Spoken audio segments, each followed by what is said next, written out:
How long did the Holocaust last? The death camps, I'm just going to talk about that. The death camps started in 1942, and World War II ended in approximately 1945, so about 3 years. What does the word Holocaust mean? The word simply means great burning. Uh, the Jewish word for Holocaust is Shoah. Shoah, excuse me. What was the German definition of a Jew? The Germans considered anyone that was 25% Jewish to be Jewish. In other words, if you had a grandparent that was Jewish, you were considered a Jew. Where were the first concentration camps built, and who were their inmates? The first concentration camps that were built were in Germany, and there were literally hundreds of them. And the first inmates were political prisoners, communists, radicals, people that might try to overthrow the government. And there were many such peoples around this time. There were many street actions and people protesting. Germany was very chaotic right around the time the Nazis gained power. Why did it take so long for the world to stop him? This basically had to do with Allied war strategy at the time. The Allies first decided to attack the Axis powers in North Africa, then later went into Italy, and then finally landed at D-Day and in 1944. And I addressed this in the previous video. They believed that the quickest way to stop the Holocaust was, instead of targeting the death camps themselves, to bring an end to Nazi Germany as soon as possible. What role did World War I play in Hitler's reign? Well, first of all, it provided his motivation. Germany was humiliated in World War I. They thought that they had won the war, and they believed that the government at the time, the new government in Germany at the time, had surrendered prematurely and had betrayed the soldiers' effort on the battlefield. And so Hitler's motivation was to regain all of this land that Germany lost during World War I. It also shaped his character, and it created the opportunity. It created a great sense of betrayal in the German population, that if you have a guy that comes along that says, we won this war, we were unfairly treated, and guess what? There are traitors in our government, they are Jews, they betrayed the German soldier in World War I. Then he's going to have a ready audience to listen to something like that. How did most Jews die? Most Jews were not gunned down during the Holocaust. They were poisoned with a chemical called Zyklon B, which was actually a delousing agent. It was a chemical used to kill lice off of animals and things, and they discovered that if it was used in such a high concentration, then it would actually kill people.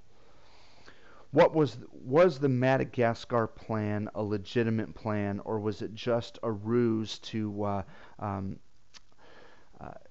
excuse the killing of millions of Jews? The short answer to this is the Madagascar plan was a legitimate plan, and had the Allies had the war come to a quicker end, or had the United States not decided to get involved, or a variety of other factors, if maybe if Germany had been able to subdue England and would have gained control of the oceans, they might have followed through with this plan in shipping all of the Jews to this island off the coast of Africa. It was a legitimate plan, but at that point in the war in 1942, with England very much a threat on the high seas, they viewed this plan as unfeasible. What role did children play in the Third Reich? Children were very important to Hitler. Hitler believed that if you were able to control the mind of the youth, you controlled the future. Therefore, he set up Hitler Youth programs, and these were basically Boy Scout groups for um, for young Germans, and they trained these boys to be loyal soldiers. They trained them to be, they indoctrinated them in anti-Semitism, in all of Hitler's ideals. Um, Kids were forced to read Mein Kampf, which was Hitler's book, and they were indoctrinated at a very early age. And these kids were absolutely loyal. The one thing that they wanted to do, and they finally did get to do later in wars, they fought in World War II as very young kids, and they died for Hitler, and that was what they had lived for. Why did nations refuse Jewish immigration? There were several reasons. First of all, there were other nations that were anti-Semitic. There was an anti-Semitic uh, portion, groups of people in the United States, in Britain. Um, that combined with the fact that there was a Great Depression at the time, people didn't want to take in more immigration. And also, the United States at this time was very isolationist. We did not want to take on any more problems. And again, the United States, England, at this time did not foresee something like the Holocaust happening. So those were the reasons why many nations refused Jewish immigration. How was the Holocaust kept secret? Well, first of all, the death camps, and there were about 8 death camps. They were in isolated areas in Poland. They were not in highly public areas, and even the death camps themselves, the gas chambers were in an isolated portion on, you know, in the death camps themselves. Plus, Germans changed their whole vocabulary. They didn't use words like death camp or extermination.